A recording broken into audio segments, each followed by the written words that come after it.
माऊलींच्या दिंडीच्या वाटेवर आपल्यासोबत चर्चा करण्यासाठी लाड गुरुजी आहेत।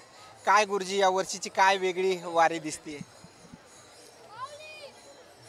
या वर्षी निसर्गाने माणसं थोडी बेडविली असली तरी वारीमध्ये जी भरीवपणा असावा तो प्राबल्यानं आपल्याला दिसतोय। प्रतिवर्षीच्या मानानं यावर्षी संख्या वाटलं होतं, पाऊस काळामुळे कमी होईल, परंतु या वर्षीची वारी चढत्या क्रमात नंबर 1 आहे। प्रत्येक दिंडीच्या भरतीचा एकंदरीत संख्या मात्र आकडा पाहता प्रत्येक दिंडीमध्ये समाज वाढलेला दिसतोय। यावरून सिद्ध आहे निसर्गानं भिडविलं तरी आता वारीसाठी माणसं भेट नाहीत, हे सिद्ध झालं। आणि निसर्गानं भिडविलं खरं, पहिले आळंदीत जवळजवळ प्रस्थानच्या आदल्या दिवसापर्यंत पावसानं धुमाकूळ केला। माणसाने गावाकडे फोनही केलते की इकडे येऊ नका, आम्हीच यायलो, पण दुसऱ्या दिवशी फोन केला जसं असेल तसं निघून या। वारी सुरळीत सुरुवात झालेली आहे।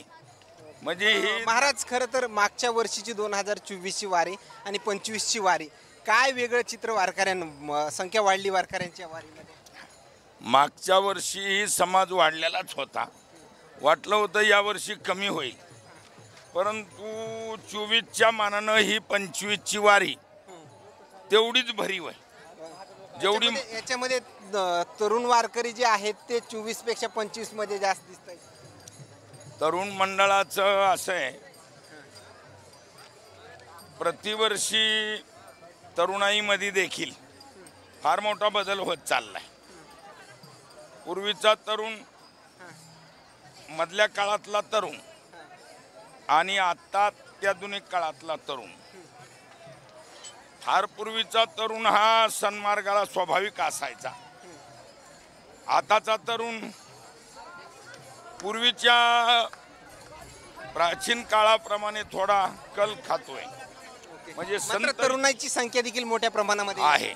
धन्यवाद। हे होते लाड गुरुजी महाराज आणि त्यांच्यासोबत या वारीच्या वाटेवर झालेली चर्चा।